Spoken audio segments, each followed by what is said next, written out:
daftar itu, ya kalau kita membuat elektroda, itu artinya kan kita memasangkan dua unsur ya, dua unsur sebagai katoda dan sebagai anoda. Nah, lalu keduanya tentu memiliki perbedaan harga potensial, ya itulah yang nanti hubungannya dengan kerja listrik ya atau energi listrik yang dihasilkan.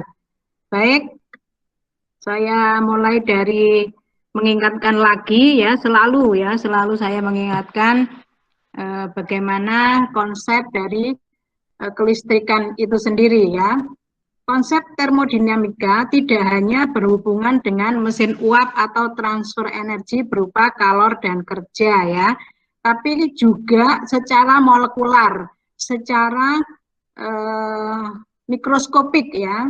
Tiap unsur memiliki harga-harga termodinamik yang tertentu. Kalau kemarin kita sudah membahas dalam daftar potensial reduksi standar, maka itu kalau kita kaitkan maka juga akan menghasilkan suatu konsep termodinamika molekuler atau mikro ya.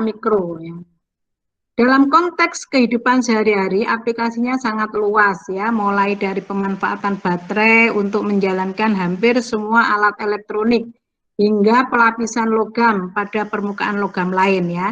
Itu semua kemarin kita sudah mempelajari ada dua elektroda atau dua kategori sel elektrokimia ya, sel yang menghasilkan energi kita sebut sebagai sel volta, sel galvani, dan sel yang membutuhkan energi dari luar ya, terutama untuk pelapisan. Nah, ini kategorinya adalah sel elektrolisis. Kemarin sudah kita bahas. Elektrokimia adalah ilmu yang mempelajari hubungan antara perubahan atau reaksi kimia dengan kerja listrik. Reaksi kimia yang dimaksud di sini adalah reaksi-reaksi redoks ya. Satunya terreduksi, satunya teroksidasi lah, menghasilkan berapa perbedaan potensial ya. Itu kaitannya adalah dengan kerja listrik ya. Nah, biasanya ini melibatkan sel elektrokimia yang menerapkan prinsip reaksi redoks dalam aplikasinya ya. Itu kemarin sudah. Nah, saya selalu mengajak untuk mengingat lagi ya. Ada dua jenis elektrokimia ya, sel yang melakukan kerja atau menghasilkan kerja ya dengan melepaskan energi dari reaksi spontan ya. Ini harus spontan ya, harus spontan. Dan yang sebaliknya yang tidak spontan yaitu sel yang melakukan kerja dengan menyerap energi ya. Jadi dia bekerja tapi dengan menyerap energi dari sumber listrik. Mengapa ini terjadi? Karena kalau kita hubungkan hubungan mereka itu tekor energi. Tekor energi berarti kalau ingin terjadi harus ada harus ada campur tangan dari luar menambahkan potensial, menambahkan energi. Nah, itu yang terjadi pada sel elektrokimia, begitu ya. Dan ini terjadinya tentu tidak spontan karena ada campur tangan kita ya. Jadi tidak spontan begitu saja terjadi seperti pada sel galvani atau sel volta. Baik, itu kiranya mengingatkan lagi pada apa yang sudah kita bahas kemarin. Nah, sekarang kita lanjut. Kita mengenal setengah sel, nah, ya, setengah reaksi, ya, seperti itu ya. Dan sel elektrokimia. Kenapa kok kita harus mengenal setengah sel? Karena sekali lagi persamaan Nernst itu, ya, itu bisa dikerjakan secara keseluruhan untuk satu sel penuh. Bisa juga setengahnya dikerjakan dulu, baru setengahnya lagi dikerjakan, dan mereka kita jumlahkan, ya, seperti itu. Kalau untuk sel-sel yang kompleks, mengerjakan setengah sel itu lebih mudah, begitu ya. Tetapi kalau sel itu sederhana saja, ya, belum melibatkan elektrolit, ya, jadi hanya elektrodanya saja yang berperan, ya, kita kerjakan langsung tidak masalah. Oke. Sel elektrokimia baik yang melepas atau yang menyerap energi selalu melibatkan perpindahan elektron-elektron.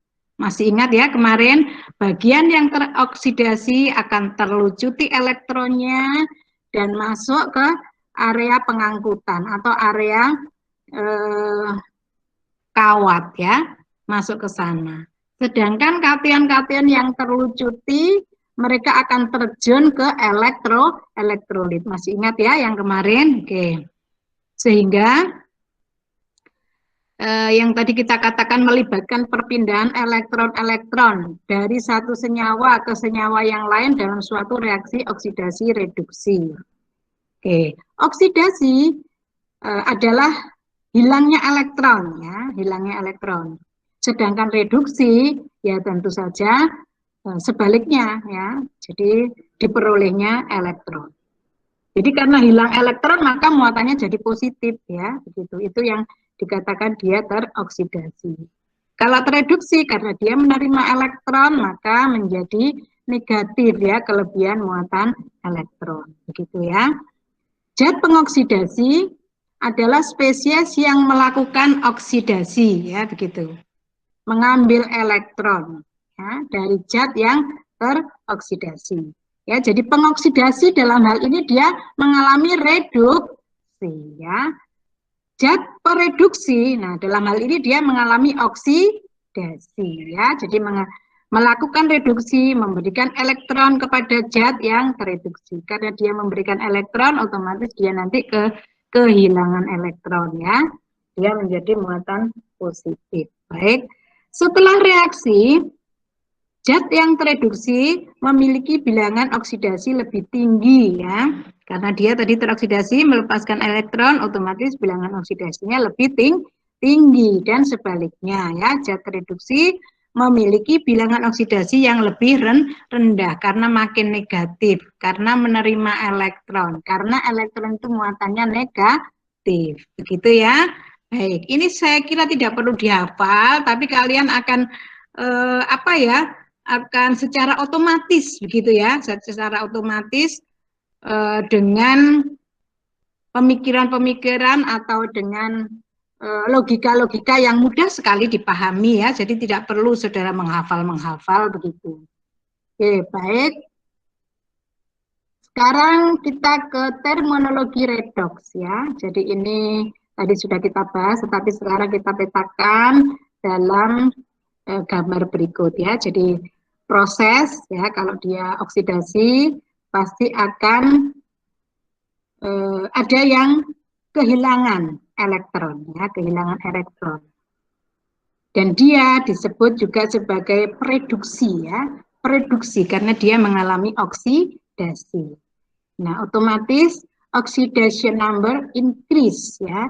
Jadi bilangan oksidasinya bertambah karena elektronnya berkurang. Elektron ini kan yang menyebabkan muatan-muatan negatif, ya. Jadi kalau itu lepas berarti nanti pasti akan terjadi peningkatan oxidation number atau bilangan oksidasi, ya. Seperti dicontohkan zinc, ya, dia kehilangan elektron, maka dia akan menjadi Zn2+, ya, begitu. Oke, nah proses yang sebaliknya reduksi, nah ini otomatis dia akan bagaimana? Menerima, ya, elektron dari reaktan yang lain, ya. Otomatis bilangan oksidasinya karena memperoleh muatan negatif, ya tentu turun, ya kan. Kalau semula 0 ya menjadi negatif, ya kan. Kalau negatif, ya kalau sudah negatif ya makin negatif, ya begitu. Lalu dia tentu bilangan oksidasinya turun, ya turun. Baik. Nah, ini yang dicontohkan adalah misalnya di situ ada H+, ya, H+. Nah, kalau mengalami penambahan elektron akan menjadi H dengan muatan 0, ya. Dalam hal ini tadinya sudah +1 menjadi 0 berarti turun bilangan oksidasinya kalau ketambahan elektron. Nah, ini gambarannya. Baik, saya kira untuk yang paling standar seperti ini, kalian ada pertanyaan kah? Ada pertanyaan? Belum, Bu. Baik, kalau belum saya lanjutkan. Menyeimbangkan persamaan redoks, ya. Jadi menyeimbangkan persamaan redoks ini apabila sudah ada dalam proses ya, proses oksidasi dan reduksi ya, atau sudah terjadi perjalanan muatan ya, muatan itu bergerak, ada yang tereduksi, ada yang teroksidasi, karena itu ada perbedaan beda potensial, karena itu ada arus berjalan dan sebagainya ya. Nah, ini menghitung bagaimana terjadinya suatu perbedaan potensial. Nah, kita harus menyeimbangkan persamaan redoks yang ada ya. Bagi reaksi menjadi 2 buah setengah reaksi ya. Jadi ada yang teroksidasi, ada yang tereduksi. Tidak apa-apa dibagi seperti itu. Nanti begitu sudah paham kalian, tidak perlu ini dilakukan, kalian sudah tidak bingung. Tapi untuk di awal-awal sebaiknya memang kita harus membagi reaksi menjadi 2 buah setengah reaksi ya, atau setengah sel ya. Yang mana yang mengalami oksidasi, lalu yang mana yang mengalami reduksi, kita coba bagi ya. Lalu kita mencoba seimbangkan atom dan muatan pada masing-masing reaksi ya. Jadi mula-mula ada di mana yang tereduksi, ada di mana yang teroksidasi. Nah, begitu. Lalu mula-mula atom selain O, oksigen ya, dan hidrogen ya. Kemudian O lalu terakhir H ya. Jadi yang dihitung terlebih dulu adalah O ya. Jadi O bagian kanan dan kiri apakah sudah sama begitu ya. Lalu berikutnya H ya. Nah, kemudian dicek lagi ya, O lagi seperti apa, apakah kiri kanan sudah sama. Nah, H juga begitu. Nah, biasanya kalau O-nya tidak seimbang ditambahkan apa? Ada yang masih ingat? Ditambahkan H2O. Lalu hidrogennya yang kurang sama ya antara kiri kanan ya, itu bisa dikalikan ya, atau bisa ditambahkan H2 apabila memang belum ada ya. Tapi kalau spesies kanan dan kiri sudah ada masing-masing hidrogen ya tinggal disetarakan saja. Dikalikan setengah, apakah dikalikan 2 ya, apakah dikalikan 3 dan seterusnya. Nah, berikutnya kita lihat perjalanan elektron. Bagian teroksidasi tadi melepaskan berapa elektron. Nah, bagian yang tereduksi menerima berapa elektron. Apakah mereka sudah sama? Nah, kalau mereka sudah sama ya tentu kan sama juga elektronnya ya, setara maksudnya, gitu ya. Jadi kalau sudah setara, maka berikutnya muatan diseimbangkan dengan menambahkan elektron. Di sebelah kiri untuk setengah reaksi reduksi dan sebelah kanan untuk setengah reaksi oksidasi ya. Itu tadi yang saya sampaikan. Dilihat dulu kiri kanan apakah elektronnya sudah sama. Kalikan masing-masing setengah reaksi dengan bilangan bulat untuk menyeimbangkan. Jadi kalau kiranya kurang, ya bagian kiri kok baru setengahnya dibanding bagian kanan, maka kiri dikalikan 2 ya, seperti itu. Yang terpenting adalah kadang-kadang diucapkan dengan kalimat itu agak sulit, tetapi kita secara matematis ya, jadi otak kita bekerja langsung cret gitu, kalikan 2, oh nggak persis, harus kalikan 3/2, nah seperti itu ya. Jadi itu semua akan lebih mudah secara matematis memang kalau kita sudah dihadapkan pada angka-angka begitu ya. Jadi tidak perlu terlalu banyak kalimat ya, mengungkapkan bagaimana menyetarakan ya. Kalimat matematik di otak saudara pasti sudah akan bekerja shit, nah, gitu ya. Nah, lalu jumlahkan kedua buah setengah reaksi tersebut. Artinya dijumlahkan adalah digabung begitu ya. Nah, sekarang kita periksa apakah atom dan muatan semuanya sudah seimbang. Oksigennya, hidrogennya. Begitupun juga dengan unsur-unsur selain oksigen dan hidrogen, misalnya Zn ya, sebelah kanan sebelah kiri, Cu sebelah kanan sebelah kiri, nah begitu. Oke. Jadi ini semua sepertinya sulit kalau diomongkan, tapi kalau saudara sudah mengerjakan ini mudah sekali ya, mudah sekali.